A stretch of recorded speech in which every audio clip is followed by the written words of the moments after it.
الحمد لله نحمده ونستعينه ونستغفره ونعوذ بالله من شرور أنفسنا ومن سيئات أعمالنا من يهده الله فلا مضل له ومن يضلل فلا هادي له وأشهد أن لا إله إلا الله وحده لا شريك له وأشهد أن محمدا عبده ورسوله أما بعد فإن خير الحديث كتاب الله وخير الهدي هدي محمد صلى الله عليه وسلم وشر الأمور محدثاتها وكل محدثة بدعة وكل بدعة ضلالة وكل ضلالة في النار أعوذ بالله السميع العليم من الشيطان الرجيم بسم الله الرحمن الرحيم يا أيها الذين آمنوا اتقوا الله حق تقاته ولا تموتن إلا وأنتم مسلمون يا أيها الناس اتقوا ربكم الذي خلقكم من نفس واحدة وخلق منها زوجها وبث منهما رجالا كثيرا ونساء واتقوا الله الذي تساءلون به والأرحام إن الله كان عليكم رقيبا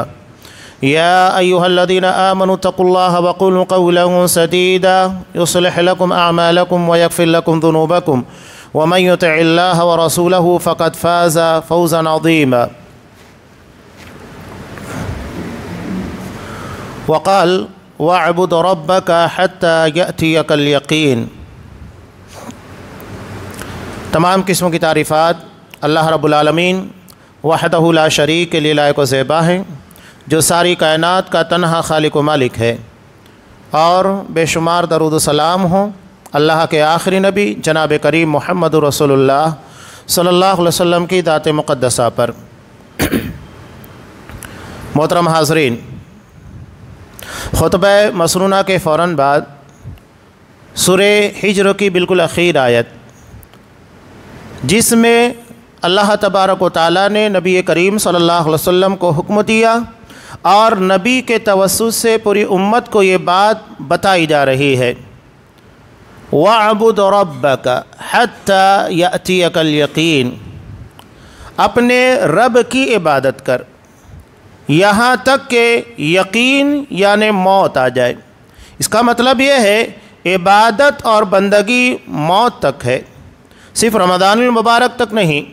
جیسا کہ ہم لوگوں نے ایک مزاج بنا لیا ہے، ٹھیک ہے، رمضان المبارک نیکیوں کا موسم بہار تھا، جس میں تلاوت قرآن مجید ہے، رمضان المبارک کے روزے ہیں، قیام اللیل ہے، بہت ساری عبادتیں، صدقہ و خیرات، ایک دوسرے کے ساتھ بھلائی کے ساتھ پیش آنا، برائیوں سے رک جانا، یعنی ایک عبادتوں کا مجموعہ تھا، سرچشمہ تھا۔ لیکن اس کی مثال کیا ہے؟ رمضان المبارک کی مثال بالکل ایسے ہی ہے جیسا کہ ایک فوجی کو ٹریننگ کیمپ کے اندر تربیت دی جاتی ہے۔ وہاں پر آپ دیکھیے اس کے سامنے پتلے بنائے جاتے ہیں کہ یہ دشمن ہے، اسے دشمن سمجھو اور اس کے پر اٹیک کرو۔ ہمارے یہاں بھی رمضان المبارک میں وہی مسئلہ ہوتا ہے کہ ہمارا اصلی دشمن شیطان، اسے قید و بند کی حالت میں ڈال دیا جاتا ہے تاکہ ہم زیادہ سے زیادہ نیکیاں کر سکے، بہتر سے بہتر تربیت ٹریننگ حاصل کر سکے۔ لیکن آپ غور کیجئے گا کہ اگر فوجی کو سال، 2 سال یا جو بھی اس کی مدت ہوتی ہے، اتنی لمبی مدت تک ٹریننگ دینے کے بعد جب اسے میدان میں اتارا جائے اور دشمن کے مقابلے کے لیے بھیجا جائے، تو وہاں پر جانے کے بعد پتہ یہ چلتا ہے کہ وہ پہلے ہی حملے کے اندر دشمن کے سامنے ہار گیا اور اپنے آپ کو اس کے سامنے شکست و خوردہ تسلیم کر لیا۔ تو بتائیے اس کی تربیت اور اس کی ٹریننگ کا کیا فائدہ؟ کوئی فائدہ نہیں۔ یہی معاملہ اگر دیکھا جائے تو ہمارا رمضان المبارک کے اندر رہا ہے کہ رمضان میں ہمارے ازلی دشمن کو قید کر دیا گیا تاکہ ہماری بہتر سے بہتر تربیت کی جا سکے، اور رمضان کے بعد ہمارا اصل امتحان ہے۔ اب یوں سمجھ لیجئے 11 مہینے ہم دشمن کے مقابلے میں محاذ کے پر کھڑے ہوئے ہیں، یہاں ہمارا اصل مقابلہ ہے۔ اگر یہاں پر ہم ہار جاتے ہیں، اس کا مطلب یہ ہے کہ مہینے بھر کی ٹریننگ اور تربیت ناکام رہی ہے۔ لیکن اگر ہم نے اس تربیت کا صحیح فائدہ اٹھایا اور 11 مہینے کے اندر بہتر سے بہتر مظاہرہ کیا، تو سمجھ جائیے گا یہ رمضان ہمارے لیے انقلابی تھا، جس نے ہمیں بہترین تربیت دی، بہترین ٹریننگ دی تاکہ ہم اپنے دشمن کا بہتر مقابلہ کر سکیں۔ تو یہ رمضان المبارک کے بعد اپنے آپ کو اسی کنڈیشن کے پر رکھنے کی کوشش کیجیے اس لیے کہ رمضان گیا ہے، اسلام نہیں گیا، اسلام ابھی ختم نہیں ہوا ہے، بلکہ یہ ہماری زندگی کی آخری سانس تک چلنا چاہیے۔ نبی کریم صلی اللہ علیہ وسلم نے ارشاد فرمایا، من کان آخر کلامہ لا الہ الا اللہ دخل الجنہ، کہ جس کا آخری کلام لا الہ الا اللہ ہوگا، وہ توحید کے پر، اللہ تبارک و تعالیٰ کی وحدانیت کے پر موت پائے گا تو جنت میں داخل ہوگا۔ یعنی ہمیں اپنے ایمان اور اپنے عقیدے کی سلامتی کے لیے زندگی کی آخری سانس تک کوشش کرنا ہے۔ یہ نہیں کہ ہم صرف رمضان المبارک کے اندر محنت کیے، اس کے بعد تھک ہار کر بیٹھ گئے۔ یہاں اگر ہم اپنے حالات کا تجزیہ کریں تو ایک افسوسناک پہلو ہمارے سامنے آتا ہے کہ جب تک ہمارا دشمن اللہ کی قید میں ہوتا ہے، اسے قید و بند کی حالت میں رکھا جاتا ہے، ہم آزاد ہوتے ہیں اور اللہ کی عبادت، اللہ کی بندگی کے اندر مصروف ہوتے ہیں، مشغول رہتے ہیں۔ لیکن جیسے ہی اسے آزاد کیا جاتا ہے، ہم اللہ کی مسجدوں سے، اس کی عبادت سے منہ چرانا شروع کر دیتے ہیں۔ اس کا مطلب کیا ہے؟ اس کا مطلب یہ ہے کہ ہم اللہ سے کہیں زیادہ اپنے دشمن کے ہاتھوں بندھے ہوئے ہیں، اس کی قید میں ہے کہ جب تک وہ قید رہتا ہے تب تک ہمارے دلوں کے اندر عبادت کا شوق ہوتا ہے، اور جیسے اس کو آزاد کر دیا جاتا ہے ہمارے عبادت کے جذبوں کے اندر مندی آ جاتی ہے اور وہ جذبہ ماند پڑنے لگتا ہے۔ یہ محاسبے کا وقت ہے، اپنا محاسبہ کیجئے، ہم نے رمضان المبارک میں کیا سیکھا؟ کیا اس کے اثرات ہماری زندگی کے 11 مہینوں تک ہیں؟ اگر ایک مریض، ایک پیشنٹ کو دوا دی جاتی ہے، دوا دیے جانے کے بعد جیسے ہی آپ نے دوا کو بند کیا، دوبارہ اس کے پر بیماری کے اثرات نظر آنے لگتے ہیں، اس کا مطلب یہ ہے کہ دوا نے اپنا کام نہیں کیا ہے۔ وہی معاملہ اگر دیکھا جائے تو مسلمانوں کا ہے کہ رمضان المبارک میں ہمیں عبادات کی شکل میں جو ٹریننگ دی گئی، جو دوا دی گئی، وہ کام نہیں کر رہی ہے۔ تبھی تو رمضان المبارک کے فوری بعد وہ اثرات جو نیکیوں کے ہونا چاہیے ہمارے درمیان نظر نہیں آتے ہیں۔ اس باتی ساری چیزوں کا محاسبہ کیا جائے تاکہ ہم رمضان المبارک کی عبادتوں کا صحیح فائدہ اٹھا سکے۔ قرآن مجید نے نبی کریم صلی اللہ علیہ وسلم کو جو حکم دیا، یہ اصل چیز ہے۔ اللہ تبارک و تعالیٰ نے ہمیں عبادت کے لیے پیدا کیا۔ قرآن مجید صاف کہتا ہے، وَمَا خَلَقْتُ الْجِنَّ وَالْإِنسَ إِلَّا لِيَعْبُدُونَ، میں نے جن و انسوں کو محض اپنی عبادت کے لیے پیدا کیا۔ حضرت عبداللہ ابن عباس رضی اللہ تعالیٰ عنہما لیعبدون کی تفسیر بیان کرتے ہوئے کہتے ہیں لیوحدون، وہ صرف میری ہی عبادت کریں، ورنہ مشرکین مکہ بھی اللہ کی عبادت کرتے تھے، وہ بھی نماز پڑھتے تھے، روزہ رکھا کرتے تھے، حج کرتے، عمرہ ادا کیا کرتے تھے۔ تو اللہ تبارک و تعالیٰ کو مقصود یہ ہے صرف اس کی عبادت کی جائے، یہ نہیں کہ اللہ کے ساتھ غیروں کی بھی عبادت کی جائے، جیسا کہ آج کا مسلمان کر رہا ہے۔ اللہ کی بھی عبادت کرتا ہے، غیر اللہ کی بھی عبادت ہے، بلکہ اگر دیکھا جائے تو مساجد سے کہیں زیادہ نعوذ باللہ مزارات کو، قبروں کو آباد کیا گیا ہے۔ اس کا مطلب یہ ہے کہ جو جذبہ اللہ کی توحید کے اندر ہونا چاہیے وہ ہمیں نظر نہیں آتا۔ وَاعْبُدْ رَبَّكَ، اپنے رب کی عبادت کرو۔ تو اللہ نے ہم کو کس کے لیے پیدا کیا؟ عبادت کے لیے۔ نبی کریم صلی اللہ علیہ وسلم کا وہ پیغام جو دعا کی شکل میں جنگ بدر کے موقع کے پر دیا گیا، بہت بڑا پیغام، بہت عظیم الشان پیغام۔ آپ صلی اللہ علیہ وسلم نے جب جنگ بدر کے موقع کے پر مشرکین مکہ کے سامنے اصحاب کرام کو لا کر کھڑا کیا، یہ دراصل حق اور باطل کا پہلا معرکہ تھا، اور قرآن مجید نے اسے یوم الفرقان کہا، حق اور باطل کے درمیان تمیز کر دینے والا، حق اور باطل کو چھانٹ کر رکھ دینے والا دن۔ اس لیے کہ حق کے پر کون تھا، باطل کے پر کون تھا، ساری دنیا نے دیکھ لیا۔ اللہ کی مدد کس جماعت کے لیے آئی، وہ ساری دنیا نے دیکھا۔ نبی کریم صلی اللہ علیہ وسلم نے وہاں پر دعا مانگی تھی، اور یہ دعا بہت معنویت اپنے اندر رکھتی ہے۔ آپ صلی اللہ علیہ وسلم نے اپنے ہاتھوں اٹھا کر کیا دعا مانگی تھی؟ اللہم ان تہلک ہذہ العصابہ لم تعبد بعد، کہ اللہ اگر یہ جماعت اگر ہلاک ہو جاتی ہے جسے میں نے تیرے سامنے لا کر کھڑا کیا ہے میدان بدر کے اندر، اگر یہ ہلاک ہو جائے، تباہ ہو جائے، شکست کھا جائے، لم تعبد بعد، آج کے بعد تیری کبھی روئے زمین کے پر عبادت نہیں کی جائے گی۔ اللہ اگر تو چاہتا ہے کہ روئے زمین کے پر تیری عبادت نہ کی جائے تو اس جماعت کو شکست دے دے۔ اس کا مطلب یہ ہے کہ اسلام وہاں داؤں کے پر لگا ہوا تھا کہ اگر آج ہمیں فتح نہیں ملتی ہے، اس کا مطلب یہ ہے کہ اسلام دوبارہ زندہ نہیں ہو سکتا، اور اس کے بہت سارے اثرات تھے، اس لیے کہ حق اور باطل کے درمیان کا یہ پہلا معرکہ تھا، اس سے پہلے کبھی یہ معرکہ پیش نہیں آیا، اور سارے لوگوں کی نظریں اسی چیز کے پر ٹکی ہوئی تھی۔ اطراف کے جتنے قبائل تھے وہ بھی نظریں گاڑے ہوئے تھے، مدینہ کے منافقین نظریں گاڑے ہوئے تھے، اور مدینہ کے اطراف کے یہود اس مرحلے کے پر، اس مارکے کے پر نظریں ٹکائے ہوئے تھے، ہر جگہ کے پر اس کے اثرات پڑنے والے تھے۔ اسی لیے آپ صلی اللہ علیہ وسلم نے اللہ سے دعا مانگتے ہوئے کہا تھا کہ اگر یہ جماعت ہلاک ہو جاتی ہے، روئے زمین کے پر تیری عبادت کرنے والا کوئی نہیں ہوگا۔ اور اس سے معلوم ہوتا ہے کہ ہمیں اللہ نے عبادت کے لیے پیدا کیا، اور عبادت اصل و مقصود ہے۔ ہم جہاں کہیں بھی رہیں، چاہے اسلامی حکومت میں رہے یا غیر اسلامی حکومت میں، ہمیں اللہ کی عبادت اور بندگی کرنا ہے، اس کا حکومتوں سے کوئی تعلق نہیں۔ ہر مسلمان کے پر اللہ کی عبادت اور بندگی فرض ہے، یہ نہیں کہ حکومتوں کے تبدیل ہونے سے ہماری عبادت کے پر فرق پڑنے والا ہے۔ اصل چیز عبادت ہے، ہمیں اس کے پر توجہ دینا ہے۔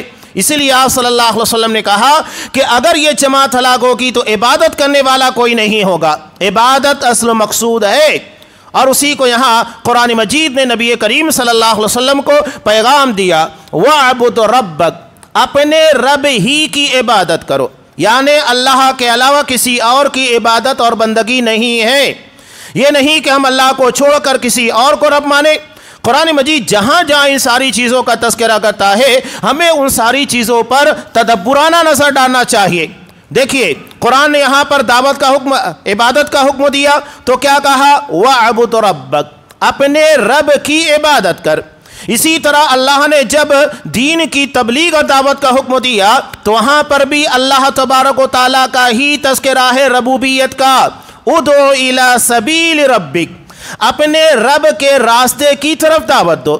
یہ وہ راستہ نہیں جسے کسی امام نے بنا لیا ہو، کسی پیر نے بنا لیا یا کسی محدث نے، نہیں، راستہ وہ ہونا چاہیے جسے اللہ تبارک و تعالیٰ نے طے کیا، جس راہ کے پر رسول اللہ صلی اللہ علیہ وسلم، اسلاف کرام، اصحاب کرام کی جماعت چلی۔ قرآن مجید اسی لیے کہتا ہے، صرف یہ نہیں کہتا اہدنا الصراط المستقیم کہ اللہ ہمیں سیدھی راہ دکھا، بلکہ اس کے ساتھ ساتھ قرآن مجید کہتا ہے صراط الذین انعمت علیہم، ان لوگوں کی راہ جن کے پر تیرا انعام نازل ہوا، انعام یافتہ لوگوں کے طریقے کے پر، اور وہ راستہ ہے سبیل المؤمنین کا، اصحاب کرام کا، اسلاف کرام کا۔ یعنی جس طریقے سے اسلام کو اسلاف کرام نے، اصحاب کرام نے سمجھا، اس طریقے سے اسلام کو سمجھنا اور اس کو فالو کرنا۔ ورنہ آج ہر کوئی اپنے اعتبار سے قرآن کو سمجھنے کی کوشش کر رہا ہے، حدیث کو سمجھنے کی کوشش کر رہا ہے، اسلام کو سمجھنے کی کوشش کر رہا ہے۔ کیا ہر کسی کی سمجھ مان لی جائے گی کہ آپ نے جو سمجھا وہ صحیح نہیں؟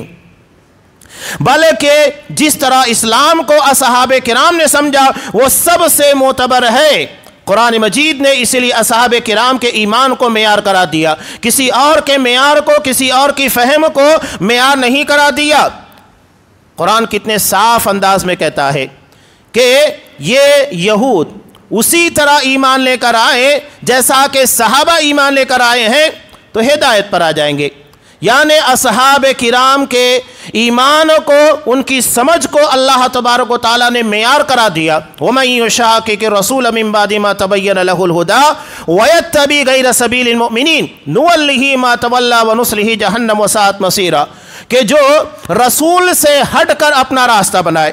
وَمَن يُشَاقِقْ، شک کہتے ہیں کچھ چیزوں کو لے کر علیحدہ ہو جانا، یعنی پورا اسلام نہیں، اسلام کی کچھ چیزوں کو لے کر علیحدگی اختیار کرنا، اور اسی سے جماعت بندی ہوتی ہے، فرقے بنتے ہیں۔ یہاں میں شیخ مختار ندوی رحمہ اللہ کا ایک بہت پیارا جملہ ہے، اگر آپ حقیقت کو سمجھنا چاہے ایک جملے کے اندر سمجھ سکتے ہیں۔ یہ کیا کہتے ہیں کہ نبی سے امت بنتی ہے، نبی سے امت بنتی ہے، اور شخصیت سے فرقے بنتے ہیں۔ یہ بہت پیارا جملہ، بلکہ ساری حقیقتوں کو سمجھے ہوئے ہے کہ جس نے اپنے آپ کو نبی کی طرف منسوب کیا، جس طرح نبی نے اسلام کو لا کر پیش کیا، اصحاب کرام نے سمجھا، اس کو فالو کیا، سمجھ لیجئے کہ آپ امت سے تعلق رکھتے ہیں۔ اگر آپ نے اسلام کو، قرآن و حدیث کو کسی اور کی سمجھ کے مطابق سمجھا تو آپ نے دراصل امت کا حق نہیں ادا کیا، اپنے آپ کو نبی اور صحابہ کی طرف منسوب نہیں کیا، اور شخصیت سے فرقے بنتے ہیں۔ یعنی وہ فہم جو کسی شخص کے اندر پائی گئی، صحابہ کے اندر نہیں پائی گئی، اگر وہ فہم ہم فالو کر رہے ہیں، اس طریقے سے اسلام کو سمجھنے کی کوشش کر رہے ہیں، تو سمجھ جائیے گا کہ ہم فرقہ بندی کا شکار ہو چکے ہیں۔ اور قرآن مجید صاف کہتا ہے وَلَا تَفَرَّقُوا، فرقہ بندی اختیار نہ کرو، سب مل کر اللہ کی رسی کو مضبوطی سے تھام لو۔ اللہ کی رسی قرآن مجید ہے۔ قرآن مجید کو جس طرح صحابہ نے نبی کریم صلی اللہ علیہ وسلم نے سمجھا، فالو کیا، وہی ہمارے لیے سب سے بہتر پیٹرن ہے۔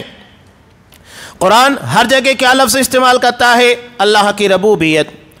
ادع الی سبیل ربک، تیرے رب کے راستے کی طرف دعوت دے، کسی اور راستے کی طرف نہیں۔ آج ہمیں ضرورت ہے اسی راستے کی جو راستہ نبی کریم صلی اللہ علیہ وسلم نے انتخاب کیا، جس راہ کے پر اصحاب کرام کی جماعت چلی، جس راہ کے پر ہمارے اسلاف چلتے آئے ہیں، اسلام کو جس طرح فالو کیا، اسی طرح ہمیں صراط مستقیم کے پر چلنا ہے۔ قرآن مجید کی پہلی وحی نازل ہوئی، وہاں پر بھی اللہ تبارک و تعالیٰ نے کیا حکم دیا؟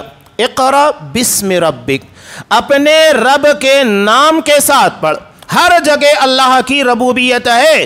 اگر ہم نے اللہ کی ربوبیت، اس کی توحید کو ہٹا دیا، اسلام باقی ہی نہیں رہے گا، اسلام ختم ہو جائے گا۔ لہذا اللہ تبارک و تعالیٰ کی ربوبیت کو سمجھنا بہت ضروری ہے۔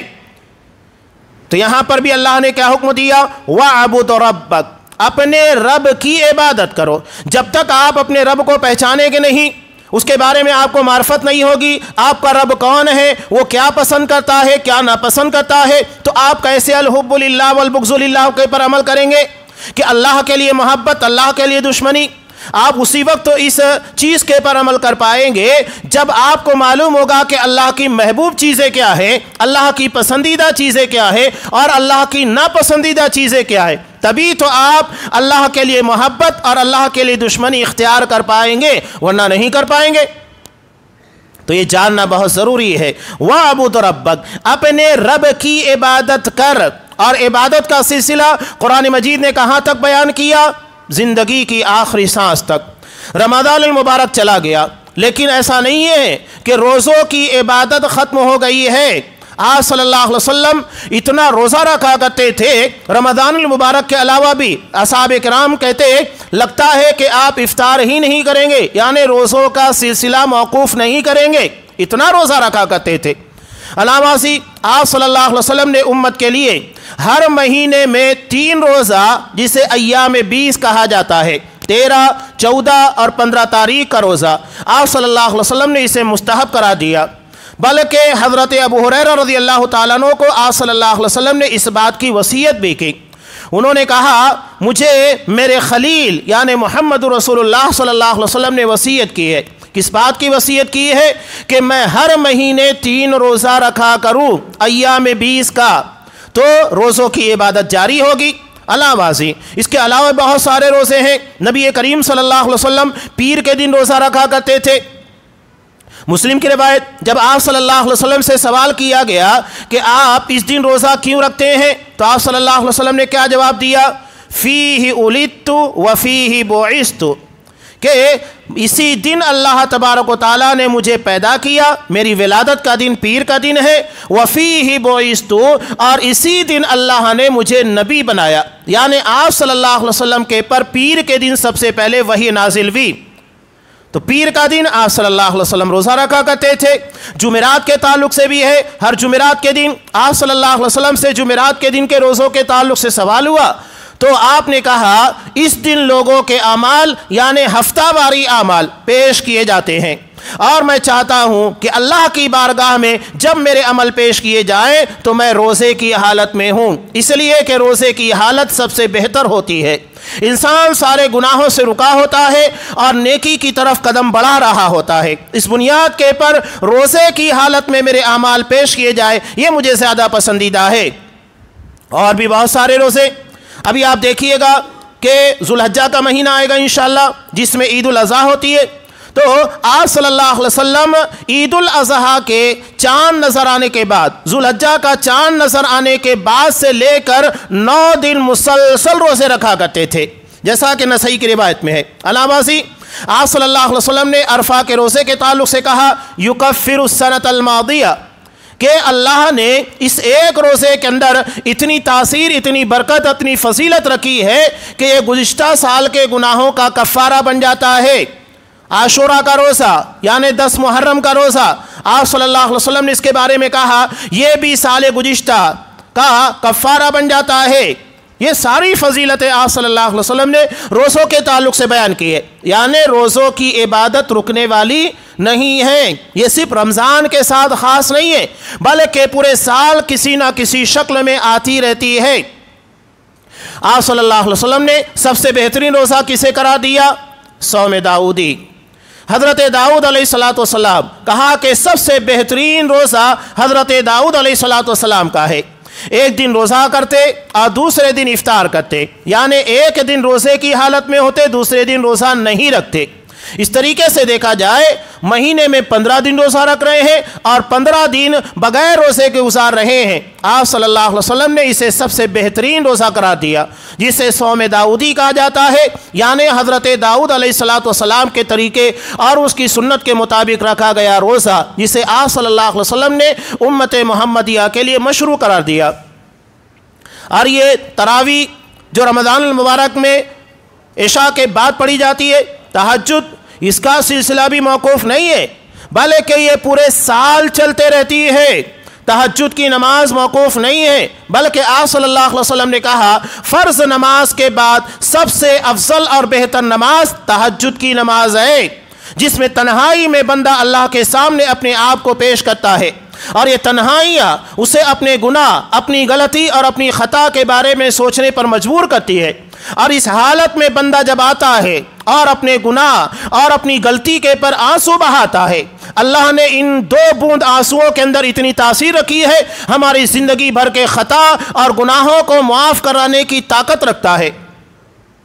اللہ کے عرش کے سائے تلے، جیسا کہ مسلم کی روایت میں ہے، 7 لوگوں کو اللہ کے عرش کے سائے تلے جگہ ملنے والی ہے۔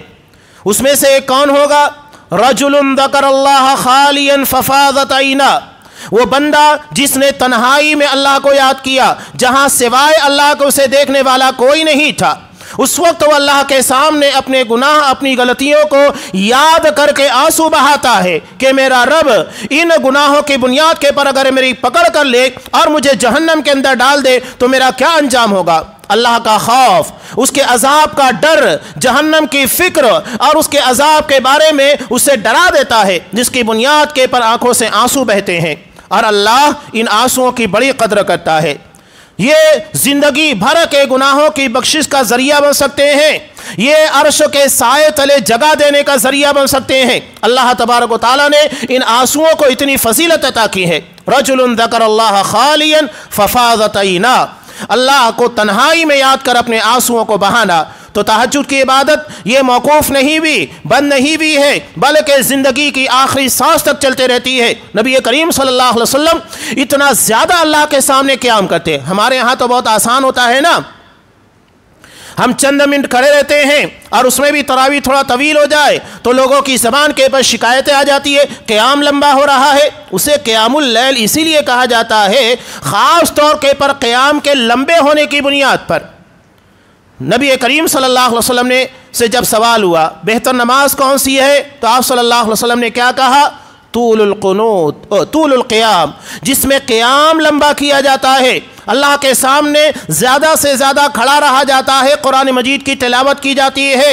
اصحاب کرام اتنا لمبا قیام کرتے اور انہیں جب تراویح پڑھائی گئی تو عصا کے پر سہارا لے لیا کرتے تھے، اتنا لمبا قیام ہوتا۔ آج ہم چھوٹے سے قیام سے تھک جاتے ہیں۔ حضرت عبداللہ ابن مسعود رضی اللہ تعالیٰ عنہ کہتے ہیں، یہ گناہ ہے جو تمہیں اللہ کے سامنے قیام کرنے سے روکتے ہیں، اس کے سامنے جھکنے سے، سجدہ کرنے سے روک دیتے ہیں۔ یہ ہمارے دلوں کے اندر گناہوں کے اثرات ہیں۔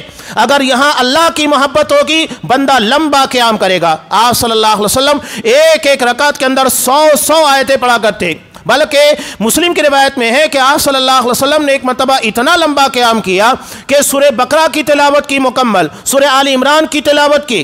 حضرت عبداللہ ابن مسعود رضی اللہ تعالیٰ عنہ کہتے ہیں کہ میں نے رکعت کو چھوڑ دینے کا ارادہ کیا، اتنا لمبا قیام تھا آپ صلی اللہ علیہ وسلم کا، آپ کے پیروں میں سوجن آ جایا کرتے تھے۔ صحابہ کہتے کہ اللہ کے رسول آپ اتنا لمبا قیام کیوں کرتے ہیں، جبکہ اللہ نے آپ کے اگلے پچھلے تمام گناہوں کو بخش دیا ہے، اس کے بعد بھی آپ اللہ کے سامنے اتنا لمبا قیام کرتے ہیں، پیر سوج جاتے ہیں، سوجن آ جاتی ہے۔ آپ صلی اللہ علیہ وسلم نے کہا افلا اکون عبدا شکورا، کہ اللہ نے مجھے جب اتنی بڑی نعمت عطا کی ہے، میرے اگلے پچھلے تمام گناہوں کو بخش دیا ہے، تو کیا میں اللہ کا شکر گزار بندہ نہ بنوں، اس نعمت کے پر اللہ کا شکر نہ ادا کروں؟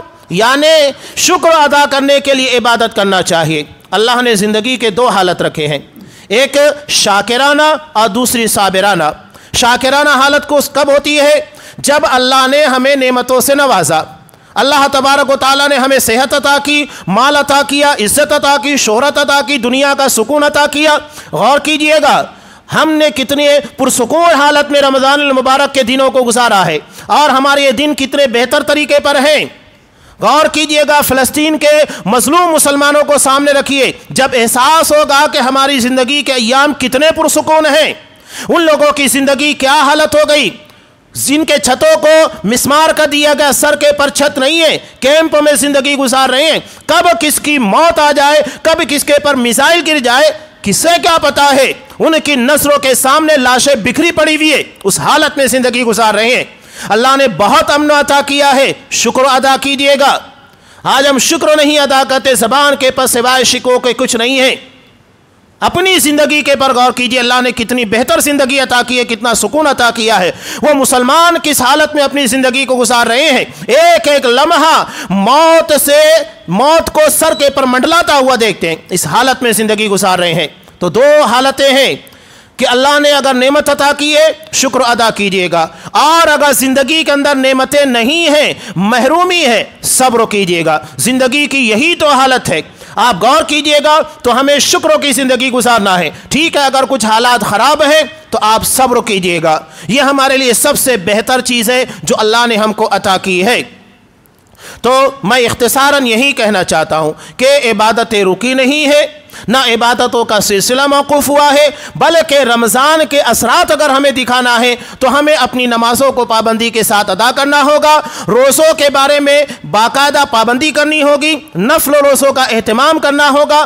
یہ ہمارے لیے رمضان المبارک کا اصل پیغام ہوگا۔ اللہ نے 1 مہینہ ٹریننگ دینے کے بعد اب ہمیں میدان میں اتارا ہے، اب ہمارا دشمن آزاد ہے، اب ہمارا مقابلہ ہے، اب دیکھا جائے گا کہ حقیقت میں ہم نے ٹریننگ اور تربیت کیسی حاصل کی، ہماری ٹریننگ ہماری تربیت کامیاب رہی یا ناکام، یہ ہمیں اپنے عمل کے ذریعے ثابت کرنا ہوگا۔ اور مسلمان یہ اپنی موت تک اسلام کے پر باقی رہتا ہے۔ ہمیں اپنے اسلام کو، اپنے ایمان کو، اپنی توحید کو زندگی کی آخری سانس تک بچانا ہے۔ من کان آخر کلام لا الہ الا اللہ دخل الجنہ، جنت میں وہی داخل ہوگا جس کا آخری کلام لا الہ الا اللہ ہوگا، جو توحید کے پر ہوگا، جس نے اللہ کے ساتھ شرک نہ کیا ہوگا۔ اللہ تبارک و تعالیٰ اس حقیقت کو سمجھنے کی توفیق دے، ہمیں اپنے ایمان کی سلامتی کی فکروں کی توفیق عنایت فرمائے، اور ہمیں صرف رمضان ہی نہیں حقیقی مسلمان بنا، جو زندگی کے ہر موقع پر تیری عبادت، تیری بندگی، تیرے کہے کے مطابق چلے، تیرے منع کردہ امور سے بچ جائے۔